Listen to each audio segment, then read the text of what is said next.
আপাতত শুনে রাখেন, ওলিমার দাওয়াত হচ্ছে ওয়াজিব। ওলিমার দাওয়াত কবুল করা হচ্ছে, ওলিমার দাওয়াত দেওয়া হচ্ছে সুন্নাতে মুআক্কাদা, আর কবুল করা ওয়াজিব। আর বাকি অন্যান্য দাওয়াত যেগুলো আছে, যত রকমের দাওয়াত আছে জায়েজ, আর দাওয়াত দিলে দাওয়াত কবুল করা হচ্ছে মুস্তাহাব, সুন্নাত, ওয়াজিব না। অর্থাৎ আপনাদের কেউ যদি আমাকে বলে যে শেখ আজকে চলেন আমার সাথে খাওয়া দাওয়া করেন, আমার জন্য দাওয়াত কবুল করা ওয়াজিব? মোটেই না, ওয়াজিব না। আমি ইচ্ছা হলে গেলাম, না হলে জাযাকাল্লাহ খায়ের, হ্যাঁ পরে দেখা যাবে ইনশাআল্লাহ, হ্যাঁ দোয়া দিয়ে দিলাম, ভালো কথা যখন বললেন দাওয়াত দিলেন। আর ওলিমার যদি দাওয়াত হয় তাহলে আমার জন্য দাওয়াত কবুল করা ওয়াজিব। ওলিমা দাওয়াত তো বুঝছেন, বিবাহ উপলক্ষে যে দাওয়াত করা হয় সেটা মেয়ে পক্ষ করবে না ছেলে পক্ষ? ওলিমা করবে ছেলে পক্ষ। আমাদের দেশে সব কিছুই উল্টা, মেয়ে পক্ষ খাওয়াবে, ভোজ করবে মেয়ে পক্ষ, হ্যাঁ মোহরানা দিতে হয় ছেলে পক্ষকে, ও কিছু দেবে না, সব বাকি আছে ফাঁকিবাজি করার জন্য। আর উল্টো টাকা দেবে, গাড়ি দেবে, বাড়ি করে দেবে, হ্যাঁ নারীও দেবে, সবই দেবে কে? মেয়ে পক্ষ। জি জি, সব হারাম কাজ। বরযাত্রী নিয়ে আসলো 100, 200, 300, 400, 500 পর্যন্ত, আউযুবিল্লাহ। জি, একটা বিয়ের কথা শুনলাম আমাদের এলাকায়, আউযুবিল্লাহ, এইরকম বিয়ে আমি শুনিনি আমাদের। বলছে 20টা বাস নিয়ে এসছে। আউযুবিল্লাহ, চিন্তা করেন আপনি, ছোট ছোট গাড়ি অনেকগুলি নিয়ে এসছে, আর কি যে খরচ, আউযুবিল্লাহ। সবগুলি কার খরচ? বিয়ের দিন এসে মানে মেয়ে পক্ষের খরচ। সবগুলি হারাম, এই খাবার হারাম, হারাম, হারাম, বাতিল পন্থায় ভক্ষণ করা ধন সম্পদ। ওয়াইজাস্তান সাহা কাফান সাহু, আর যখন তোমার কাছে নসিহত তলব করে বলবে একটু উপদেশ দেন আমাকে। নসিহত একটি হচ্ছে উপদেশ তলব করা, নসিহত তলব করা, তখন তাকে নসিহত করুন। আপনার কাছে ভালো উপদেশ চেয়েছে, আপনি যতটা জানছেন আপনি ভালো উপদেশ দেন। নবী সাল্লাল্লাহু আলাইহি ওয়াসাল্লামের কাছে কেউ যদি উপদেশ চাইতো তাহলে তাকে তাকওয়া আল্লাহর উপদেশ দিতেন। মুমিন মুসলিম তো আছেই, ঈমান তো আছেই, তাহলে কিসের উপদেশ দিতেন?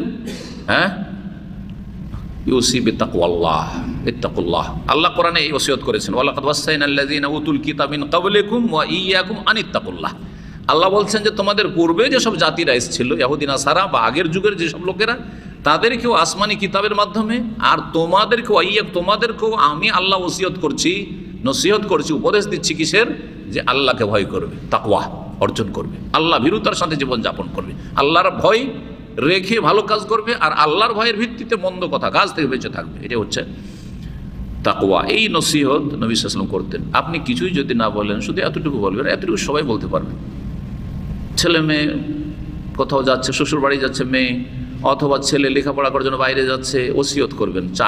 ছেলেরা মেয়েরা অনেক সময় চায় না, কারণ তারা লজ্জা পায়, অথবা এসব পারিবারিক ক্ষেত্রে আমাদের দেশে লজ্জার বিষয়। আপনি ওসিয়ত করবেন কিসের? আল্লাহকে ভয় করে জীবনযাপন করবেন, তাকওয়া আল্লাহ। তাহলে আপনি নবীর সুন্নতের আমল করলেন, আপনি সুন্নতের উপর আমল করলেন, তাকওয়া নসিহত করা। এছাড়া আরও উপদেশ দিতে পারেন, যদি বেশ কিছু পয়েন্ট যেগুলো তার জীবনে মানে গাইডলাইন হবে, আপনি উপদেশ দেন। এগুলো হচ্ছে নসিহত। নসিহত এর চাইতে ব্যাপক কিন্তু আরবি শব্দটি। নসিহত মানে হচ্ছে হিতাকাঙ্ক্ষী হওয়া, হ্যাঁ হিতাকাঙ্ক্ষী হওয়া মানে তার কল্যাণকামী হওয়া। হ্যাঁ নসিহা হাদিসে রয়েছে। জি, আর নসহ, জি, ও নসহ লিকুল্লি, প্রত্যেক মুসলিমের হিতাকাঙ্ক্ষী হবেন আপনি, জি, কল্যাণকামী হবেন। তাহলে কেউ যদি আপনার হিতাকাঙ্ক্ষী হওয়ার মুখাপেক্ষী হয়, তাহলে আপনি তার হিতাকাঙ্ক্ষী হবেন। জি, কেউ যদি শরণাপন্ন হয়, ভাই হ্যাঁ আমার একটু উপকার করেন, আপনি তার হিতাকাঙ্ক্ষী হয়ে কী করবেন? তার কল্যাণ কামনা করবেন, সৎ পরামর্শ চাইলে পরামর্শ দেবেন। ওয়াইজা আতাসা, আর 4 নম্বরে হচ্ছে যে যদি কারো হাঁচি পড়ে, আতাসা মানে হাঁচি আসে, হাঁচি পড়লেই যে আপনি জবাব দেবেন তা নয়। হাঁচি পড়লো ফাহামেদ আল্লাহ, অতঃপর সে আল্লাহর প্রশংসা করলো, বললো আলহামদুলিল্লাহ। আসতে না জোরে? জোরে, কমপক্ষে এতটা জোরে আশেপাশের লোক যেন শুনতে পায়, তাহলেই না জবাব দেবে। আর মনে মনে আমাদের দেশীয় তরিকা হচ্ছে, এমনকি আলেম সমাজেরও, এটা আমি মদিনা ইউনিভার্সিটিতে ছাত্র জীবনে খুব ফিল করেছি। আরবদের মাঝে যদি হাঁচি পড়েছে আলহামদুলিল্লাহ, আরবিরা কি বলতো সাথে সাথে? আলহামদুলিল্লাহ, না আলহামদুলিল্লাহটা জোরে বলতো। তখন জবাবে সবাই কি বলতো? ইয়ারহামুকাল্লাহ, একটু জোরে শুনিয়ে, যাতে কেউ যদি গাফেল থাকে, অমনোযোগী থাকে, তাহলে ওর শুনলেই খেয়ালে চলে আসে যে আমাকে আলহামদুলিল্লাহ বলতে হবে, ইয়ারহামুকাল্লাহ বলতে হবে। আলহামদুলিল্লাহটা জোরে। আলহামদুলিল্লাহ কেউ যদি না বলে, তাহলে আপনি তার জবাব দেবেন না। এখানে হাঁচি যার পড়লো সে যদি আলহামদুলিল্লাহ বলে তখন হাঁচির জবাব দিতে হবে। এটা হচ্ছে মুসলিমের হক, এটা হচ্ছে মুসলিমের হক। এই হকটা কখন আপনার ওপর সাব্যস্ত হবে বা এই হকটা আদায় করতে হবে? যখন আল্লাহর প্রশংসা করবে। যেই ব্যক্তি শুধু হাঁচি পড়লো কিন্তু আলহামদুলিল্লাহ বলল না, সেই ব্যক্তির জন্য ইয়ারহামুকাল্লাহর দোয়া করবেন না, সেটা তার পাওনা না, প্রাপ্য না। ফাসাম্মিথু মানে তার হাঁচির জবাব দাও, হাঁচির জবাব দাও।